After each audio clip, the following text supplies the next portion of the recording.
The Dreamstealer by Peter Essex. Dartmoor's roads were narrow, moist black tar edged with raw stone walls, gates and stiles, and cottages here and there. Warty old stone and whitewashed dens with squint little windows and silent-mouthed doors. But Dartmoor sees little and lives in silence. At a packhorse bridge, she drew up to give way to a baker's van, and was glad she halted. She switched off the engine, and the wop-wop of the wipers died with it. Here there was mist, pale and moist, running with the breeze. She got out, into the west wind too thinly clad, and with no idea why she did so, walked several paces down the road, where she stood as though listening intently. Not a house was in sight, not a car besides her own, not a person. She took a few more paces which brought her to a river. She was entranced by the leafy boughs and the peep of birds, tickled by smooth rock, rippled by fish. The river dart whispered and sighed beneath the stone bridge. Jenny stood quiet, still, listening. She did not know when last she'd been so aware of nature's lust for reconciliation. And while so absorbed in the sound, she heard more than just the silver-toned stream. She became aware of a voice, old but explicit and cracking with warning.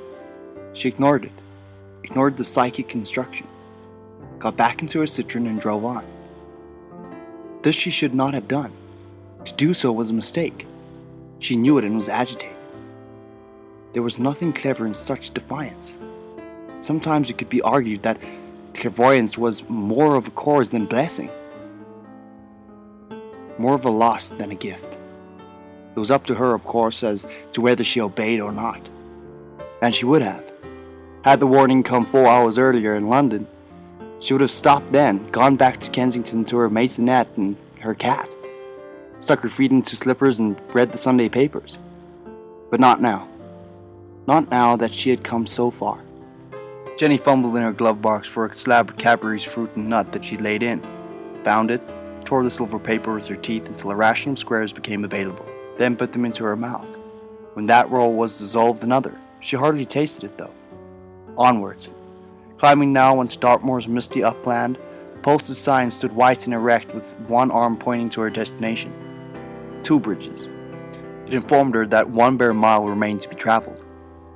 The mist was thickening. She switched her headlights on. The radio that had been muttering to itself all the while produced a Beatles tune that was a favorite of hers. So she turned up the volume. A dense cloud of Lennon and McCarthy filled the interior, relaxing her. She liked these guys and the unique aural chaos they could produce. Even the Royal Philharmonic were doing Beatles melodies these days. She gave the volume control another twirl.